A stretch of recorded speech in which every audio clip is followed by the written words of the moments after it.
ఎక్కడికి వెళ్ళినా మా పార్టీ తెలుగుదేశం పార్టీ అని ధైర్యంగా చెప్పుకునే చిత్తశుద్ధి ధైర్యం మన కార్యకర్తలకు ఉన్నది. ఇవాళ టీఆర్ఎస్ వాడు ఎవడని చెప్పుకునే పరిస్థితి ఉందా? టీఆర్ఎస్ పార్టీ అని ఎవరు చెప్పుకుంటాడా అంటే జేబులు కొట్టినోడు పోలీస్ స్టేషన్కి పోతే చెప్పుకుంటాడు. పొద్దుపూట ఆడోళ్ళ వాకింగ్ పోతే చైర్ల దొంగతనాలు చేసినోడు నా టీఆర్ఎస్ అని పోలీస్ స్టేషన్లో చెప్పుకుంటాడు. భూ కబ్జాలు పెట్టేటోడు ఈ రోజు టీఆర్ఎస్ పార్టీ చెప్పుకుంటాడు.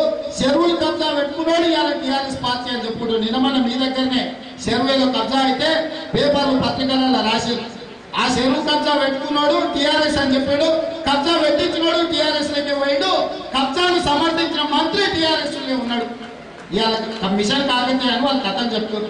మిషన్ కాకతీయ చెరువులలో కబ్జాలు ఉంటే కబ్జాలు తీపించాలి, కానీ ఉన్న చెరువులను కబ్జా పెట్టించే మంత్రి ఎమ్మెల్యే వాళ్ళందరూ ఇవాళ టీఆర్ఎస్ అని చెప్పుకుంటారు. ఊర్లలో పింఛన్లలో కూడా వీళ్ళని కాదు వితంతువుల పింఛన్లు ఇప్పించాలంటే కూడా టీఆర్ఎస్ వాళ్ళు ఇవాళ కమిషన్లు తీసుకుంటారు. అవునా కదా? ఊర్లలో